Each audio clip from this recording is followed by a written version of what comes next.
बच्चे की बात रही कि बच्चे के लिए वो तरस रहे हैं, तो जो इंसान बच्चे के लिए तरसता है वो दवा नहीं खिलाता है अपनी पत्नी को। मुझे हर बार दवा खिलाया गया। पागल कर दिया ये लोग हमको भैया। भोजपुरी अभिनेता गायक पवन सिंह ने जब से भाजपा में वापसी की है तब से उनकी मुश्किलें दिन पर दिन बढ़ती ही जा रही है। ऐसा इसीलिए क्योंकि उनके और उनकी पत्नी ज्योति सिंह के बीच भयानक घमासान छिड़ गया है और ये विवाद अब सार्वजनिक तौर पर सबके सामने आ रहा है। ज्योति सिंह लगातार अपने पति पवन सिंह पर मीडिया के सामने आकर गंभीर आरोप लगा रही हैं। हाल ही में उनकी पत्नी ने उन पर जबरदस्ती गर्भपात करवाने का बड़ा आरोप लगाया। मुझे हर बार दवा खिलाया गया और बहुत सारी चीज़ें मैंने आज भी मीडिया में नहीं रखी थी, लेकिन आज पवन जी ने मुझे मजबूर कर दिया है। मैं पवन जी को बदनाम नहीं कर रही हूँ, मैं बस अपना पक्ष रख रही हूँ। खुद के बारे में जो चीज़ें हैं वो मैं आज मीडिया में रख रही हूँ। पवन जी द्वारा मुझे जब दवा खिलाया जाता था, उस चीज़ के विरोध में जब मैं बोलती थी तो मुझे इतना टॉर्चर किया गया कि मैंने स्लीपिंग पिल्स खा लिया था, नींद की गोली, उस समय उनके भैया रानू भैया जी थे और उनके टीम मेंबर में से दीपक भैया थे, बिक्की जी थे। रात के 2 बजे वो लोग मुझे उठा के हॉस्पिटल ले गए। सिर्फ इतना ही नहीं, ज्योति सिंह ने पवन सिंह पर एक्स्ट्रा मैरिटल अफेयर होने, टॉर्चर करने और उनका मिसयूज करने का भी आरोप लगाया।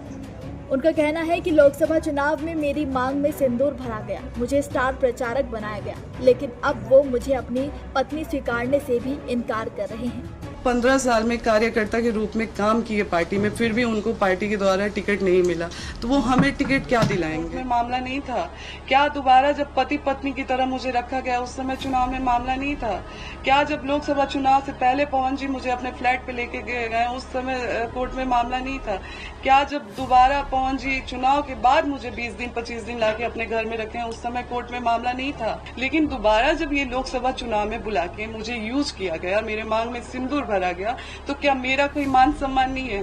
तो वहीं पवन सिंह इन सभी आरोपों को खारिज करते हुए ज्योति पर चुनाव लड़ने का दबाव बनाने का आरोप लगा रहे हैं।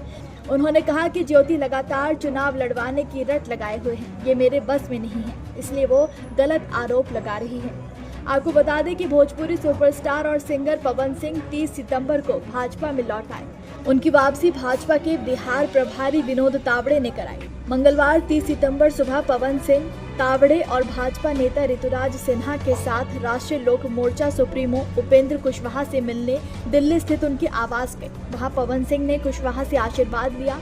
इसके बाद तावड़े ने पवन सिंह के भाजपा में आने का ऐलान कर दिया। उन्होंने कहा कि पवन सिंह भाजपा कार्यकर्ता के तौर पर काम करते हुए एनडीए को मजबूत करेंगे। कुशवाहा से मुलाकात के बाद पवन सिंह गृह मंत्री अमित शाह से भी मिले। मुलाकात करीब 20 मिनट तक चली।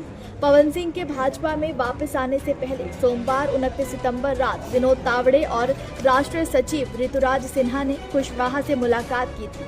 कुशवाहा को पवन सिंह के बारे में जानकारी दी गई थी। उनकी सहमति के बाद ही अगली सुबह पवन सिंह को लेकर दोनों नेता उनके घर गए।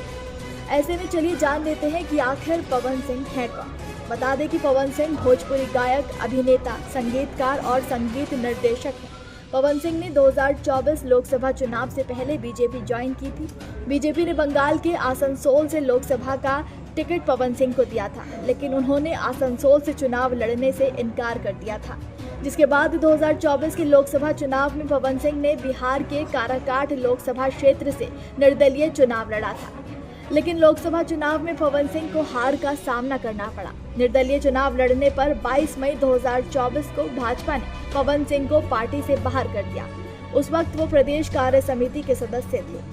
पवन सिंह की पहली शादी 2014 में नीलम सिंह से हुई थी, लेकिन शादी के 1 साल बाद ही नीलम ने आत्महत्या कर ली थी, जिससे पवन सिंह विवादों में घिर गए थे।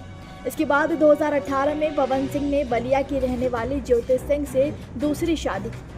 हालांकि शादी के कुछ महीनों बाद ही दोनों के रिश्तों में खटास आ गई। ज्योति सिंह ने पवन पर कई गंभीर आरोप लगाने शुरू कर दी और कोर्ट का दरवाजा खटखटाया था। इसके बाद फैमिली कोर्ट में तलाक की अर्जी भी दाखिल की गई, लेकिन कोर्ट में काउंसलिंग के दौरान दोनों एक साथ रहने को सहमत हो गए। इसके बाद कई तस्वीरें पवन सिंह और ज्योति सिंह की भी सामने आई। 2024 के लोकसभा चुनाव में ज्योति सिंह ने अपने पति पवन सिंह के चुनाव प्रचार में महत्वपूर्ण भूमिका निभाई।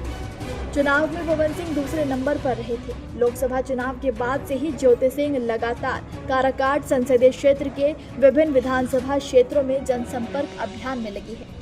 पवन सिंह की पत्नी ज्योति सिंह कई दफा ये दावा कर चुकी हैं कि वो 2025 का बिहार विधानसभा चुनाव लड़ेंगी। वो काराकाट विधानसभा सीट से अपनी दावेदारी लगातार ठोक रही हैं। हालांकि ज्योति सिंह किस पार्टी से चुनाव लड़ेंगी ये अब तक साफ नहीं हुआ है, लेकिन पवन सिंह उनकी इस बात को साफ इनकार करते नजर आ रहे हैं। बता दें कि पवन सिंह की पत्नी ज्योति सिंह रविवार को उनके लखनऊ वाले फ्लैट पर पहुंची थी। पूरी रात दोनों के बीच जमकर ड्रामा हुआ था। ज्योति सोशल मीडिया पर लाइव भी आई थी। फूट फूट कर रोते हुए उन्होंने कहा था कि पवन ने पुलिस थाने में FIR की है, मुझे लेने के लिए पुलिस आई। हेलो भैया, पागल कर दिया ये लोग हमको भैया। नहीं भैया, नहीं भैया, पागल कर दिया। नहीं भैया,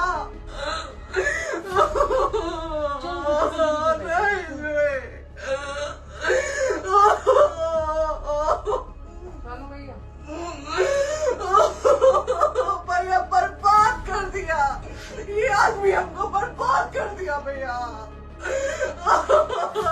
बाप रे बाप, नहीं भैया, हम अब यहाँ से एक ही शर्त में निकलेंगे, हमारा लास्ट जाएगा यहाँ से। और मैं अभी आ चुकी हूँ पवन जी के घर पे, और पवन जी ने हमारे लिए एक पुलिस थाने में पता नहीं FIR की है। देखिए, हम आप लोगों के कहने पे, सिर्फ आप लोगों के कहने पे हम यहाँ पे आए थे, क्योंकि आप लोगों ने बोला था कि भाभी आप जाइए, देखते हैं कौन निकालता है। आप उनकी पत्नी हैं और उनकी पत्नी बनके हम यहाँ पे आए थे। और देख लीजिए, ये लोग हमको लेने आए हैं और अब हम थाने में जा रहे हैं।